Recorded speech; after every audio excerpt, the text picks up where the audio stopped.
Hi, I'm Peter Tragos, host of the Lawyer You Know podcast and YouTube channel. The saying goes, everyone hates lawyers until you need one. Well, I'm here when you need one to answer your questions and give you insight that you didn't know you needed. Along with my partners, Pete Sardis, the professor, who has a finance and business background, and George Tragos, my dad, and the consigliere, a criminal defense giant, we can answer any questions you have.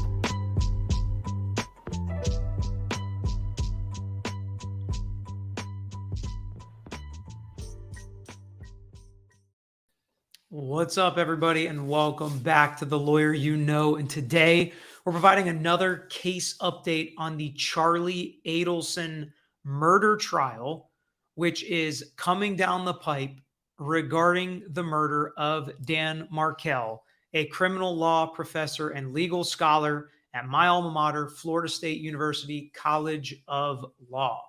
And as a quick recap on what's happened in this case, Dan Markel became estranged with his ex-wife, and there was a big custody battle over their children. They were both law professors and lawyers, big family law case. Wendy Adelson, his ex-wife, and her family are prominent in South Florida. He was murdered execution style in his driveway. And from the day it happened, people thought the Adelson family was involved. Now, the shooter and the driver that were obviously hired to commit this crime have been tried and convicted. And the connecting piece, Catherine Magbanua, the connecting piece between the Adelson family and the shooters, was also tried. First trial was a hung jury. Second trial, she was convicted. And now they have indicted and have brought criminal charges and are moving forward against Charlie Adelson. Wendy Adelson, Dan Markel's ex-wife, Charlie Adelson is her brother. Many people thought he was the one behind the scenes pulling the strings, paying people off. He is a prominent dentist. Their family is a multi-generational dentist practice in South Florida. He has now been arrested and is held without bond for the murder and conspiracy to murder Dan Markel.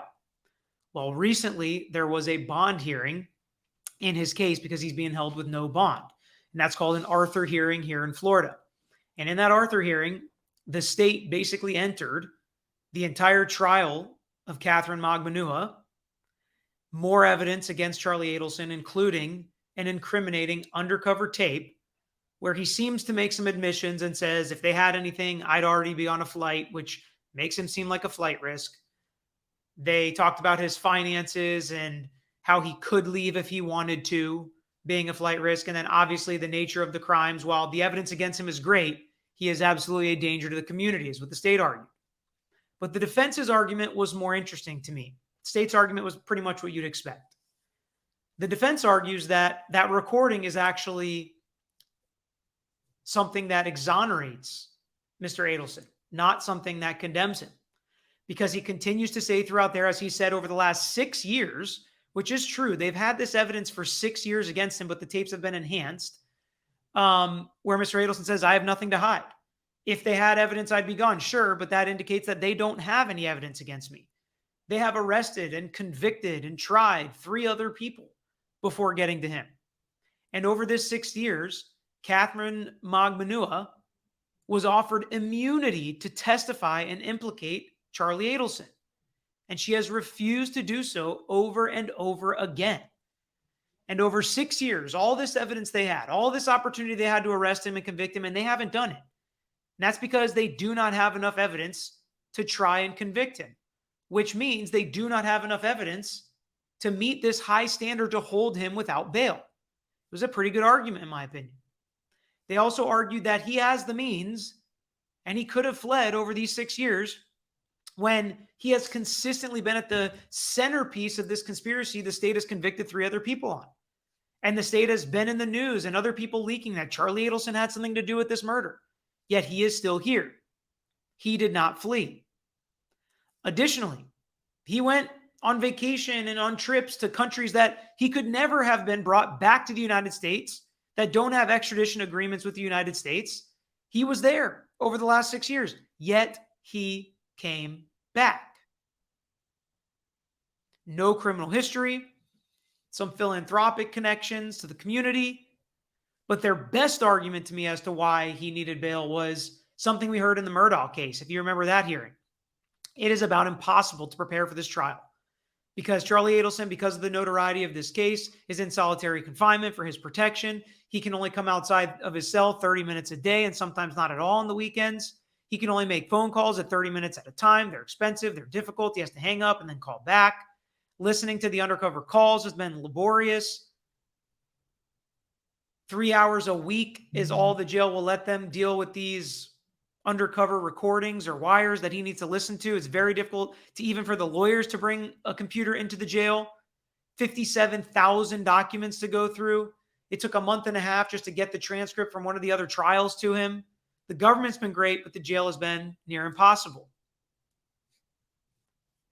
He also said if the judge does let him out, he'll pay for 24-hour security. He'll pay for monitoring. He'll pay to do anything the court wants him to do. And he will also tie up assets that the court thinks is necessary to make him less of a flight risk. But let's hear what the court decides.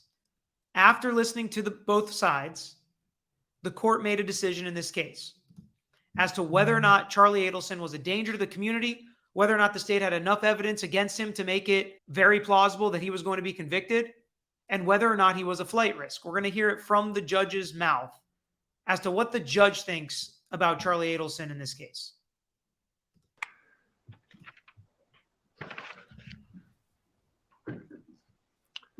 All right. The court is in a unique position here because I sat through the other trial, which is what has been offered into evidence by the state, the entire trial and evidence from that trial, the wire calls, the recording from the Dolce Vita meeting, the recording from the Matsuri meeting is additional evidence that has been reviewed and by the court today. Also, there's some iCloud texts and depositions that has been presented to the court today. So I have reviewed all the evidence, so I am in a position to make a ruling. The court finds that based on the evidence provided by... Before we get to his answer, he is in an interesting position because he's already seen the trial. A lot of times the courts are not in the same position in these kinds of cases to have already seen an entire trial transcript that's been produced to them as evidence, but he already knows what it says. So he says, I'm in a position to make the call right now. Let's hear his decision. Will Charlie Adelson get bail? By the state, that the state does meet the standard of proof evident or presumption great that the defendant has committed the three charged crimes. Not only is there direct evidence the court finds from the Dolce Vita video and statements made therein, but there's also a wealth of circumstantial evidence against the defendant. Even if a court subsequently finds that there was only circumstantial evidence, I find that the evidence presented by the state certainly rebuts every reasonable hypothesis of innocence.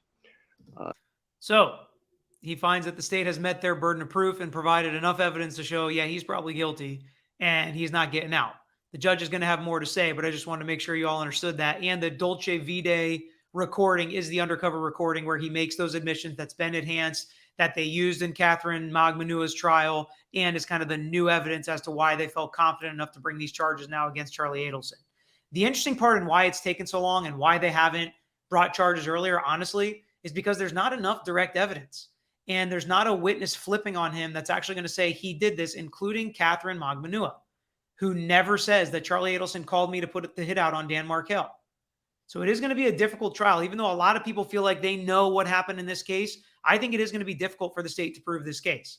But this judge is not going to give him bail, and let's hear some more reasons why. And let's see if the judge is going to give him anything that they asked for. So I find that the first part of the test is met, and proof evident or presumption great standard is met by the state. Secondly, the court will not exercise its discretion to release the defendant due to the nature of the crimes. I find that he is a danger to the community. I additionally find that he is a substantial flight risk based on the evidence that's been presented, particularly concerning is his statement in the Dolce Vita video about getting to the airport, if there was any evidence. But there is also other evidence that he is a substantial. Damned by his own words, right? So he said in the video, if they had any evidence, I'd be at the airport already. The judge is saying, that's enough for me to think you're a flight risk. The judge also said he is absolutely a danger to the community. So all of the hits you don't want as a criminal defendant, this judge is giving them to Charlie Adelson. Substantial flight risk. And so therefore the court will continue to hold him no bond at this point. Mr. Rashbaum, I acknowledge the difficulties that you have in preparing for trial, and I'm going to assist you in any manner that I can within the confines of what's required at the jail. What I propose is that with what you have detailed to me in your argument today in regards to your client not being able to listen to the wire calls through the MP3, which I had ordered before specifically, the use of the computer in the jail, your limit on attorney's visits and the time that's required for that, and your need to get documentation to the defendant. I think I've identified those particular 4 things. If you could put that in a motion and offer in that motion what you think is a reasonable, or what you're requesting, so that you can have preparation time with your client and review it with the state. I don't think the state's going to have any issues with most of the things that you propose, because I think that they want to move this forward also. I will assist you in any manner whatsoever with. So the court finds that Charlie Adelson is a flight risk, is a danger to the community. The evidence against him is great, that the state has held their burden in providing enough direct and circumstantial evidence to think he's probably guilty, therefore no bond. So he lost basically everything you can lose in this hearing. But the court wants to make sure he can prepare for trial, make sure his lawyers can prepare for trial, and no issues there. So they are going to allow the lawyers to ask for those 4 things in a motion, that they can get documents to him, get recordings to him, get time to talk to him and to prep with him much easier. Because one of the things the defense lawyer said in the hearing is he called the jail operator 36 times, and he called him back once to say he'll look into it and then never again, which happens all the time, which you would think seems pretty despicable when our clients have constitutional rights, but it happens. And the court said, we don't want that. So write a motion, get with the state. The state's probably not going to object. And let's see if we can help you, at least help your client prepare a little bit better for trial, even though he's going to be held without bond in prison until this trial. The lawyer also said that if he doesn't get out with bond, it's probably going to continue the case. So we can expect this trial to get continued. This trial is not likely to go at the next trial date. I don't know what it is, but it was coming up here. So expect it to get continued, which is what we say in every case at this point. But hopefully you guys enjoyed this update. And if you enjoyed this content, please let me know in the comments, because I've had a lot of people, especially Florida, people located in Florida or in the Tallahassee area or in the legal field, that are interested in this case, me included. Obviously, it's a professor from my law school. So I am interested in this case. It hits a little close to home. This is one of the toughest ones for me to remain unbiased on, but I am trying to think of it objectively, think about Charlie Adelson and the presumption of innocence and the rights that he has preserved at this point, because he is innocent until proven guilty. And I do believe that. So we'll keep an eye on this case. If you all are interested in it, make sure you hit that subscribe button if you haven't already, and let me know if you have any questions in the comments. But for now, that's all we got. Like the video on the way out. Thanks for watching this episode of The Lawyer You Know. If you like this content, please share it with your friends. Make sure you subscribe to our page and like our videos. If you want some interaction, get in the comments and we'll be sure to get back to you. If you want to know any more information about our firm or this page, you can find out in the description or visit tragoslaw.com. We post multiple times throughout the week, so make sure you hit that bell so you can get the notification and not miss out on the next episode.